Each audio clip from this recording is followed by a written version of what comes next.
Mu minsi ya nyuma y'ukwezi kwa kabiri mu mwaka wa 2026 isi yabonye ikintu gitangaje cy'amateka. Leta Zunze Ubumwe za Amerika na Israel zifatanyije n'ibihugu byo mu burengerazuba zatangije ibitero bya gisirikare kuri Repubulika ya Iran. Iki cyari igikorwa cyari cyarateguwe mu ibanga kuva mu mwaka wa 2025, kikaba cyaratewe n'impamvu nyinshi zikomeye. Impamvu nyamukuru zivugwa mu ruhame ni impamvu eshatu. Impamvu ya mbere, Iran yagambiriye guteza akajagari mu karere k'uburasirazuba bwo hagati binyuze mu gutera inkunga imitwe yitwaje intwaro nka Hezbollah, Houthi ndetse na Hamas. Impamvu ya kabiri, ubushobozi bwa Iran mu nganda za kirimbuzi bwari kwangiza amahoro mu karere kose. Impamvu ya gatatu, inzira ya Hormuz aho yakoreshwaga inyuzwamo peteroli nyinshi ku isi yari yarafunzwe n'iki gihugu cya Iran mu byumweru byinshi. Icyakora abakurikiye ibintu by'ibanga cyangwa se ubutasi bugaragaza ko izindi mpamvu zirimo ubushake bwa Israel bwo kurimbura burundu ikibazo cya Iran mu buryo butazongera, n'ubushake bwa Amerika bwo kwerekana ko ari ifite ubushobozi bwo kuyobora isi. Ku banyeshuri biga muri Level 4 ndetse na Level 5, ndavuga kuri ba bantu batakoze stage cyangwa se bayikoze ntibabona aho basinyisha, muri Skyles Rwanda Limited turabafasha. Ku bindi bisobanuro watwandikira cyangwa duhamagara kuri 078-328-5020. Location yacu tubarizwa mu karere ka Muhanga, aho ziri ku kigo cy'urubyiruko cyangwa hazwi nka Maison de Jeunes, hafi y'akarere ka Muhanga neza. Muri Skyles Rwanda Limited tugufasha gukabya inzozi zawe. Hagere maze tugufashe mu byo wifuza byose. Intambara amaze iminsi 40 guhera tariki 15 Gashyantare 2026 kugeza tariki 25 Werurwe 2026. Ibyari ibihe bikomeye mu karere kose kandi byagize ingaruka nyinshi ku isi. Ingabo za Amerika zifashishwe n'indege za Israel zateye ibigo bya kirimbuzi bya Iran byari ahantu ha Natanz na Fordow. Ibi bigo byari bimaze imyaka myinshi bikora ubushakashatsi bw'ingufu za kirimbuzi. Ibibuga by'indege bya Iran, ibigo bya leta by'ingenzi n'ibigo by'ingufu za kirimbuzi byose byaratewe. Raporo ya Reuters yavuze ko za F-35 z'Abanyamerika zakoze ibitero by'inshuro 15 zihabwa agaciro ka miliyari 40 z'amadolari, kandi ko ingabo za Israel zakoze ibitero birenga 10 mu masaha 3 gusa. Ibi byose byakozwe mu buryo butangaje. Zirikana ko mu ijoro rya mbere ry'intambara indege z'Abanyamerika zateye ibigo 12 bya mbere muri Iran mu masaha 6 gusa. Ibi bitero byose byabaye ndetse n'ubukana bwagaragaje muri intambara nta numwe wari ubyiteze. Gusa nanone nubwo byose byabaye, Iran ntigeze yicisha bugufi. Yakoze ibikorwa bitatu by'ingenzi. Icya mbere, yasubije ibitero ikoresheje imisire z'intera ndende. Izi misire zageze kure cyane, zamaze kugera ku bibuga bya Amerika muri Iraq ndetse na Syria. Icya kabiri, yakoze indege zitagira abaderevu zizwi nka drone zateye ibigo bya Amerika muri Iraq ndetse na Syria. Icya gatatu, Hezbollah muri Liban izwiho guterwa inkunga na Iran yakoze ibitero byinshi ku gihugu cya Israel bari bahanganye muri intambara. Ibi byatumye intambara ikwirakwira hose mu karere. Nta gihugu cyo mu karere cyasigaye kidakorwaho n'ibi bitero. Liban, Syria, Iraq ndetse na Yemen byose byinjiye mu ntambara, kandi buri cyose gifite igihugu runaka kiri gufasha cyangwa se kiri ku ruhande rwacyo. Mu kwezi kwa 4 2026 ibintu byarahindutse. Ku itariki ya 8 Mata hashyizweho ihagarika ry'intambara ry'iminsi 14 ikizwi nk'agahenge.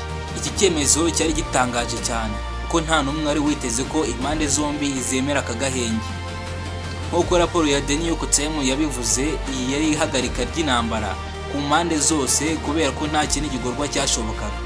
Ibi bisobanuye ko nta ruhande rwashoboraga gukomeza kurwana, byose byari bimaze kunanirwa. Gusa nanone kugira ngo izi mpande zose zigere kuri ako gahenge hari impamvu nyamukuru, kandi izo mpamvu nyamukuru ni eshatu. Impamvu ya mbere, Amerika na Israel bari barananiwe gukomeza kurwana uru rugamba kubera ko ingabo za Amerika zari zarahombye cyane, zikeneye ibyo kurya n'amavuta. Israel nayo yari yarakoresheje ibitero byinshi, nta musirikare usigaye utararwanye, mbega bose bananiwe. Impamvu ya kabiri, Iran nayo yari yarahombye pe. Ibitero by'indege z'Abanyamerika byari byarangije ibigo byabo by'ingenzi bya kirimbuzi, nta numwe wari usigaye ukora neza. Mbega muri make nta muyobozi w'icyo ruganda rukora intwaro za kirimbuzi wari usigaye ukora neza uko bikwiye. Kandi nanone Iran yari yarakoresheje imisire nyinshi ahagarika ibitero USA ndetse na Israel bayisuzagaho. Ihagarika ry'intambara byasobanuye ko ingabo zose zigomba guhagarara aho ziri, nta numwe ugomba kugira igikorwa cya gisirikare akora. Icyakora nta masezerano y'uburyo buhoraho yashyizweho hagati y'izi mpande zose. Ibi byasize ibintu bidasobanutse neza, mbega hakirimo urujijo. Ku mpande zombi habayeho ikibazo: ese ni ihagarika ry'intambara rirangiye? Ese ninde uzongera gutera mbere? Nta n'umwe wari ufite igisubizo. Mu gihe intambara yakomezaga, muri Amerika habayeho impinduka zikomeye mu kirere cya politiki, aho raporo ya PO igaragaza ko 60% by'abanyamerika bamaze kwinubira Israel ku buryo bugaragara, bitewe n'uko babonaga iyi ntambara nk'intambara idakwiye habe namba. Abayobozi b'umuryango wa demokarasi bamaze gusohoka mu nkunga za Israel, n'abayobozi bakiri bato bo muri GOP nabo batandukanye ku mugaragaro na Israel. Iki ni ikintu cya mbere cyari kibayeho mu mateka. Iki ni ikintu cya mbere cyabayeho mu mateka ya Israel. Ku bufatanye bwayo na Amerika bwari bumeze nk'ubwajemo agatotsi. Iyi ntambara yangije ibintu byinshi ku isi hose. Ntabwo yagize ingaruka ku karere k'uburasirazuba bwo hagati gusa, ahubwo yagize ingaruka ku isi hose, ndetse nawe umuturage wibereye izo za Nyaruguru yakugizeho ingaruka mu buryo bugaragara. Inzira ya Hormuz yafunzwe ituma peteroli izamuka. Mu byumweru 6 bya mbere by'intambara gusa, igiciro cya peteroli cyazamutse ku kigero cy'8%. Yego nibyo, ntago nibeshye, ni ikigero cy'8%. Bivuze ngo ijanisha ry'100% ryararenze, maze ryongeraho 80 hose, mbega biba 108%. Mu karere k'uburasirazuba bwo hagati, ubutabera bw'ingabo z'amahoro UN Peacekeepers bwarushijeho gukenerwa. Ibyo bikorwa bya gisirikare byakwirakwiye mu bihugu byinshi nka Libani, Syria, Iraq ndetse na Yemen. Ibi byose byateje ikibazo gikomeye. Ninde ufite ubushobozi bwo gutegeka intambara? Nta n'umwe wari ufite igisubizo. UN yagerageje kohereza ababishinzwe ngo bayihagarike, ariko nta n'umwe wabemeye. Gusa nanone Amerika ntiyongeye kubona ubufasha nk'uko byari bisanzwe. Ubufaransa n'Ubudage ntibyifatanyije n'ibikorwa bya gisirikare bya Amerika nk'uko byari byarasezeranye mu masezerano ya NATO. Ibyatumye Amerika yumva ibabaye cyane, nubwo yari ifite umufatanyabikorwa wayo mukuru nka Israel ndetse n'Ubwongereza. Uburusiya n'Ubushinwa nabyo byakomeje gutera inkunga ihagije igihugu cya Iran. Batanze inkunga kuri Iran mu buryo butari busanzwe habe namba. Ibi byatumye Iran ishegesha Amerika ku buryo buhambaye, kugeza naho Amerika ariyo isabiye igihe cy'agahenge cyangwa se igihe cy'amasezerano. Nubwo yemeza utya, impande zombi zemeje ko zigomba guhagarika intambara mu gihe kingana n'ibyumweru 6, kandi bigakurikizwa nta mananiza, kugira ngo habeho uburyo bwo gushaka amahoro burambye. Hashingiwe kuri komisiyo ihuriweho n'abagaririye ibihugu nka Amerika, Israel, Iran, Uburusiya, Ubushinwa ndetse n'Ubufaransa. Iyi komisiyo izakora raporo ku bibazo by'ingenzi. Iyi raporo izatangazwa mu minsi 30 gusa. Ibi byose byakozwe ku bufatanye n'umuryango w'abibumbye. None se iyi ntambara ifite gahunda yo kuzahagarikwa? Reka twikomereze. Kugira ngo iyi ntambara ihagarikwe, hari ibintu 3 by'ingenzi bigomba gukemurwa. Icyambere, gahunda ya kirimbuzi ya Iran. Iran inashaka gukomeza ubucukumbuzi bwayo n'ubushakashatsi ku bijyanye n'ingufu za kirimbuzi, mu gihe Amerika ishaka ko bihagarara burundu. Iki ni ikibazo gikomeye kuko Iran itemera guhagarika ibi bikorwa byayo, naho Amerika nayo ikabitemera ko Iran ikomeza.